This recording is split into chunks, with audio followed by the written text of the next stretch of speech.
Eu me chamo Lafayette, eu sou da empresa FlashTech.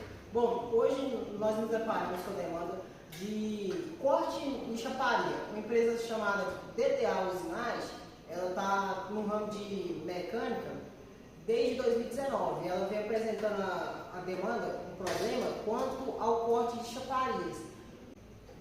A empresa DTA Usinagem, ela está no ramo de mecânica desde 2019. Ela vem apresentando um problema, uma demanda, quanto ao corte de chaparias metálicas.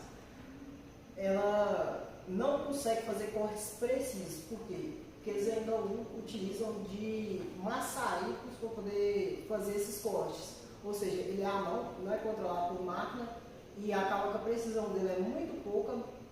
Ele tem um grande gasto de matéria-prima e eles não conseguem fabricar peças de alta precisão.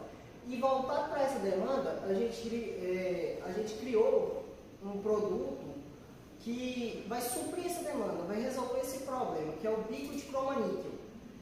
Bom, eu vou passar a palavra para o Paulo, meu colega de grupo. Ele vai explicar mais a fundo sobre o bico de cromaníquel, como ele vai ser utilizado. Vai. Basicamente, a nossa ideia é fazer um bico de laser concentrado, porque a gente quer que o corte seja feito a laser e, de acordo com a chapa estando presa, a gente quer fazer com que esse corte seja bem preciso e muito mais rápido, de acordo com a demanda da produção.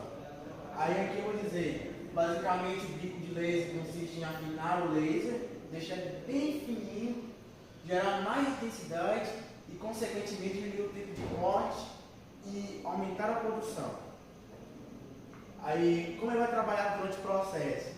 Ele simplesmente vai cortar a chapa numa grande precisão, graças ao afinador, com o bico em si, ele vai intensificar e vai parar rapidão. Como ele vai trabalhar durante o processo? Ele simplesmente vai cortar a chapa numa grande precisão, graças ao afinador de precisão, que é o biquinho que tem lá no final do bico lá, né, o caninho. Ele vai diminuir e intensificar pelo afinador, gerando assim um corte, sendo programado via computador, porque a mão não daria certo, porque o computador, ele em si, ele vai pegar e cortar mais retinho, bem mais preciso. Com esse afinador fica melhor ainda, que vai fazer um corte bem mais pequeno, gerando assim também, com a diminuição do raio dos lasers, ele vai ficar mais forte, gerando assim, quanto mais forte ele ficar, mais rápido ele vai poder cortar, né?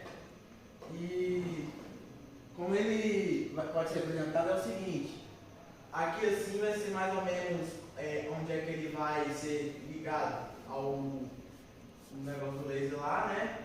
E ele vai ter um negócio de rosqueamento para ligar lá. Aqui, basicamente, o laser vai pegar normalmente dessa intensificação e diminuir. Quando ele está diminuindo, ele vai ficar apertado. E para ele sair e liberar esse raio todo, ele vai sair por esse caninho aqui. E esse caninho que é a palavra-chave, né? Porque ele vai deixar os raios muito mais finos e muito mais fortes, né? Aí qual o material que ele vai ser feito? Que a gente pensou assim, é o seguinte, como esse bico é como se fosse um bico de torneira, pois do mesmo, ele faz a água sair mais reta e mais forte.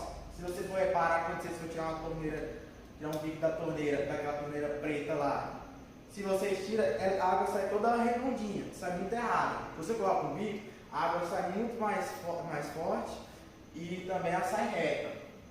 Aí, como é feita de plástico esse bico, a opção não é viável para fazer com laser, pois pode gerar um derretimento mesmo. Mas qual material que ele pode ser construído? Nós pesquisamos bastante e ele vai ter a mesma função do bico de torneira. Nós procuramos algo com baixo custo para valer a pena investir nesse material. Optamos pelo cromoníquel, que é um material que é usado na construção de pontas de pirógrafo, que é aquele material que esquenta a ponta para poder escrever em madeiras.